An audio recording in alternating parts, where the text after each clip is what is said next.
ሰላም እንዲናችሁ በያላችሁበት ነገር ሰላም ነው። አሸይን አንድ ያላችሁ እሞኝላችኋለሁ። በመላ ዓለም የምትገኘው ኦርቶዶክሳውያን በሙሉ እንኳን ለብርሃነ ጥምቀቱ አደረሳችሁ። በዓሉ ከሞላ ቤተሰቦቻችሁ ጋር የሰላም የፍቅር የአንድነት እንዲያደርጉላችሁ እሞኝላችኋለሁ። ሽብርቅ ብላችሁ ውላችኋል። በጣም በጎ በጣም ደስ የሚያሰኝ ነው እና እንኳን አደረሳችሁ በድጋሚ ለማለት እወዳለሁ። ዛሬ ወደ ሚዛናችን ዘላችሁ የመጣ ነው አቶ አሸብር ነው። አቶ አሸብር እንግዲህ ቬንዙዌላን እያሸበረ ነው። የአሜሪካው ፕሬዚዳንት ዶናልድ ጄ ትራምፕ ቬንዙዌላን ቀውጥ አድርገው እንደምታውቁት ከባድ ምስቁልቁል ተፈጥሯል። ግሪንላንድን እወራለሁ ምንም አታመጡም ወደዳችሁም ጠላችሁም አፍንጫችን ይዤ ለምቀበላችሁ ብለ የሰው ሀገር ላይ ሲደነፋ ነበረ። እንደዚሁም ኢራንን እወራለሁ እያለ ነው። ኢራን እንኳን መድኃኒት ሆነች፣ ፊታቸውን እያጮለች እየሞለሰች ነው። እንደምታውቁት አቶ አሸብር ለራሽያ አንበረክካለሁ በ24 ሰዓት ሲመረጥ ምንድን ነው ያለው ለአሜሪካ ሕዝብ በ24 ሰዓት ውስጥ የራሽያና የዩክሬንን ደም መፋሰስ አስቆማለሁ አለ። ከዛ ራሽያ ነች ሂድና እዛ የለመድከው ላይ ተሞላፈጥ፣ እኛ ያንተ ባርቻ አይደለም የፈለክበት በኒኩለር አጨሳለሁ ስትል እነዚህ እብዶች ናቸው አለ። አብናረቀ ዓለም ሚዲያ እየሰማ እኮ ነው። እነዚህ ራሾች መሪዎች ጅሎች ናቸው ወደ ኋላ የሚል አይደሉም ምናምን ብለው በቃ የራሽያ ነገር ከአቅሙ በላይ ሆነ ተወ። ቻይኖቹንም እንደዚሁ ታሪፍ እጥላለሁ በዚህ ወጥተው በዚህ ገብተው አለ። ሂድና ባሪያ እንፈልጋለን። ኢራንን ሂጅ እወራለሁ አለ። ና ሞክረኝ አጨሳለሁ አለ። አሁን አህያውን ፈርቶ ዳውላውን ሁሉ ቦታ ላይ አልሆን ሲል ደግሞ ወደ ኢትዮጵያ ዞረ። የአባይ ግድብ ላይ ድርድር ያስፈልጋል አለ። ማን ጠርቶት? ጋሼ ማን ጠራው? አቶ አሸብር እና አህያውን ፈርቶ ዳውላውን ሌላ ሁሉ እያጠናገረ ሲያባረራቸው ወደኛ ደግሞ መጡ። ምን እሺ ጋሼ እኛን ጠራኑት፣ ተጣልተናል፣ ሽማግሌ ያስፈልገናል፣ አደራዳሪ ያስፈልገናል ብለን መች ጠራን?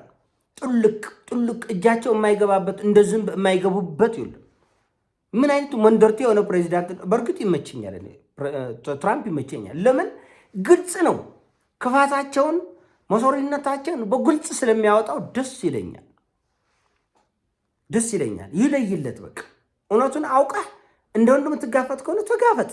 እኛ በኢራን ጉዳይ ላይ ስንናገር አንዳንድ እስልምና ፍራቻ ያለባቸው ሰዎች አንተ ለሙስሊም ተቆርቆረ፣ ለጋዛ ስንናወራ አንተ ለሙስሊም ተቆርቆረ። ጉዳይ የሃይማኖት ጉዳይ አይደለም። እናንተ ቆረቆንዳዎች፣ የሃይማኖት ጉዳይ አይደለም። የሰው ልጅ ደምና አጥንት ዋጋ እየተከፈለበት በቢሊዮን የሚቆጠር የዓለም ሕዝብ በኢፍትሐዊነት ምክንያት እየተራበ እየተጠማ እየተጎሳቆለ ቁልስቁል እያየ ነው። ይሄ የፍትሐዊነት ጉዳይ ነው። እነሱ ስለሚያስፈራራቸው እናንተ እነሱ የሚሉትን እየሰማቸው አትንበቅበቁ። እንደዛ አይደለም፣ እውነታው እንደዛ አይደለም እንጂ ለእስልምና እኮ ግብፅ እኮ ሙስሊም ነች። 1.4 ቢሊዮን ዶላር በየዓመቱ ይሰጣል። አሜሪካኖቹ ከሙስሊም ጋር አይደለም ዋና ጥላቻቸው ከጥቅም ጋር ነው። በእርግጥ ሃይማኖቱም እንዳለበት ይታወቃል። ነገር ግን ዋና ጥላቻቸው ጥቅም ነው። ጥቅም፣ ገንዘብ፣ ነዳጅ፣ ሀብት፣ ወርቅ ይህን ነው የሚፈልገው። ስለዚህ እኛ ለጋዛና ለኢራን ስንቆረቆር ነግበኔ ብለን ነበረ። ይሄው ነግበኔ ደረሰብን። ይቅርታ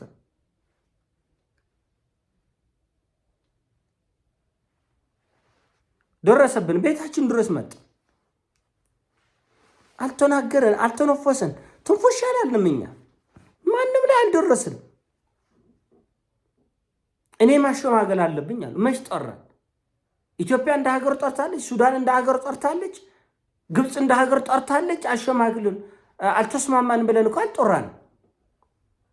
ስለዚህ ሁሉ ነገር ላይ እንደዚህም ጥሉቅ በማለት የሀገሮችን ሉዓላዊነት መዳፈር ቀላል አይደለም። አሁን ነገ ታያለህ አበሻ። አሁን አሜሪካ ይዛ የመጣችን ተንኮል ካልተቀበልን አገሪቱ ወገባ እስኪጎብጥ ድረስ በማዕቀብ ለማሽመድመድ እንደ ኢራን ገንዘቦቻችን እንደ ሰሜን ኮሪያ በማዳበሪያ ሙሉ ብር ለዳቦ ይዘን እንድንሄድ ለማድረግ በኢኮኖሚ ለመግረፍ የመጣ ሴራ ነው። አበሻ ይናቅ። አንተ ሙስሊሞች ናቸው እነዛ። ምን አገባ? ስለሱ ሃይማኖት ምን አገባ? የተጠመደልን ወጥመድ ወቅ። ሳውዲ አረቢያዎች እኮ ሙስሊሞች ናቸው። ኳታሮች እኮ ሙስሊሞች ናቸው። ግብጾች እኮ ሙስሊሞች ናቸው። ቱርኮች እኮ ሙስሊሞች ናቸው። ለራሳቸው ጥቅም ሲፈልጓቸው ይጠጋል። ይስዋል፣ ያቅፋል፣ ይስማል፣ ይንኮባከባል፣ ያሾረጉድልሃል ለራሳቸው ጥቅም። ነገር ግን የሆነ ሆነ ያቺ መሰረታዊ ጥላቻቸውን ግን አይተውም። ሊቢያ የፈረሰችው የሳ ሀገር ወራነ እንዴ? ወራነ እንዴ? ጫት፣ ቡና፣ አረቂና እውቀት አንድ ላይ አይሄድም። አንዱን ተውት። ይሄ መንደር የምትጎሰጉሱት ነገር አለ፣ ሁሉን ትጨፈልቁና እንደዛ አይደለም። አንብብ። አገር እንዴት ነው? ዓለም እንዴት ነው እየፈረሰ ያለ? ከጥንት ጀምሮ እንዴት ነው እየፈረሰ ያለ? አሁን ሰውየው ግብፅ በጋዛ ላይ ለደረሰው ውድመትና ጥፋት ላሳየችው ጥልቅ ቸልተኝነት እና አቋጥፊነት አሜሪካ መሸለም ትፈልጋለች። ይህን የምትሸልመው በምንድን ነው? እንግዲህ $1 ቢሊዮን መሳሪያ እየሰጠች ነው። በየዓመቱ ከ1.4 ቢሊዮን ዶላር በላይ መሳሪያ ለግብፅ እየተሰጠ ነው። ይሄ ምክንያቱ ምንድን ነው ብሎ የሚጠይቅ የለም። አበሻ የአረቡን ዓለም እጁ ጠምዝዞ የሚገዙበት በስለላ በወንብድና የሚያገለግሉት ግብጾች ስለሆነ ነው።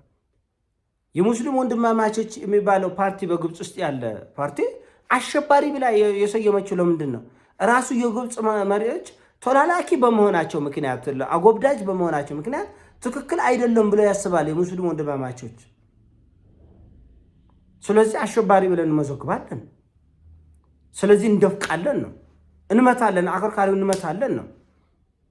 ስለዚህ ጋዛ ላይ ለደረሰ ያ ሁሉ ውድመትና እልቂት ግብፅ ከመጋረጃው በስተጀርባ አዛኝ ቅቤ አንጓቹና በመከሰቷ ውለቷ በምን እንመልስ ሲባል ግብፅ እንደ ጎርፍ እያለቀሰችው ያለችው እንባ አባይን ተከትሎ የመጣ ነው። በአባይ ወንዝ እኛ ከማንም የወሰድነው የለም። የራሳችን ውሃ ነው።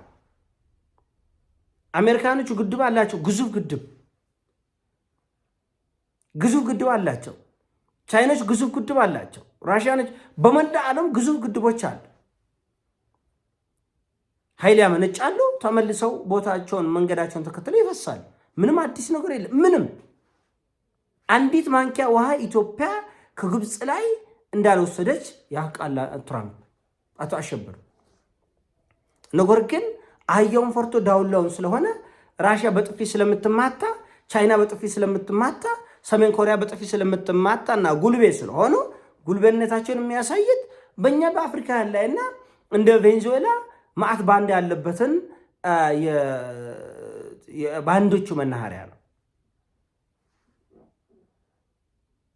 እንጂ እኛ ምንም አላደረገ። የማንንም የራሳችን ውሃ ነው።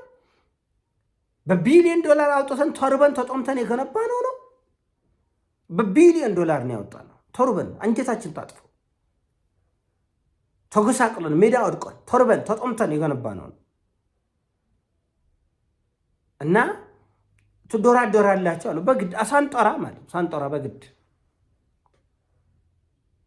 እና ይሄ የሙስሊም ጥላቻና ፍራቻ በመላ ዓለም ላይ እንዲነክስ የተደረገው ዓለምን ከፋፍሎ በሃይማኖት፣ በሰፈር፣ በመንደር ወጥሮ እንዳንተማመን ለማድረግ የተደረገ ነው እንጂ የትኛው ሙስሊም ሀገር አልበደለም ሌላውን ዓለም የሉም። በአንደኛም በሁለተኛ ዓለም ጦርነት ዋና ፊት አውራሪ በሚሊዮን የሚቆጠር የዓለም ሕዝብ እንዲያልቅ ያደረገ ማን እንደሆነ ታሪክ ተጽፏል። ታሪክ ተጽፎ ተመዝግቦ ተቀምጧል። ነገር ግን አንድ ነገር ሲጠየቅ አይ ሙስሊሞች እንደዚህ ናቸው፣ በዚህ ወጥተው በዚህ ወርዶ ከእስልምና ጋር ምንም አያገናኘውም፣ ጥቅም ለመዝረፍ ነው። ይሄ ሁሉ ዓለም አቀፍ ውስብስብ ሴራዎች የተፈጠሩት የአረቦችን ነዳጅ ለመዝረፍ፣ ሀብታቸውን ለመዝረፍ፣ ህዝቡን ለማጎሳቆል፣ ሜዳ ለመጣል የተደረገ ጥረት እና የሆነ ሆኖ አሁን እኛ ከባድ ፈተና ውስጥ እየወደቅን ነው። በጣም ከባድ ፈተና ውስጥ እየወደቅን ነው። እምቢ ብንል የፈረደበት የታሪፍ ማስፈራሪያ አለ፣ ማዕቀብ ይጥላሉ። ራሽያ ላይ እኮ በሺዎችን የተቀረ ከ10,000 በላይ ማዕቀብ አንድ ሀገር ላይ ማንንም አልወረረች፣ የማንንም መሬት አልወሰደች። ዩክሬን እኮ ቢሆን እንኳን የራሷ ግዛት የነበረ እኮ ቢሆን እንኳን እነሱ የራሳቸው ግዛት ያልሆነውን ዓለም ሲወሩ አይደል እንዴ ኖሩት? ሲወሩ አይደለም እንዴ ኖሩት? እና በጣም አስቸጋሪ ወቅት ይመስለኛል ከፊት ለፊታችን። እነዚህ ሰዎች በክፋት ተነስተው የሚያደርጉት ነገር በጣም ውስብስብ ችግሮችን የሚፈጥር አደገኛ ወቅት ይመስለኛል። ይሄን ሀሳብ ነው። ሀሳብ ሲሞቻችሁ ላይክ አድርጉ፣ ሼር አድርጉ። ወዳቻለሁ። ፒስ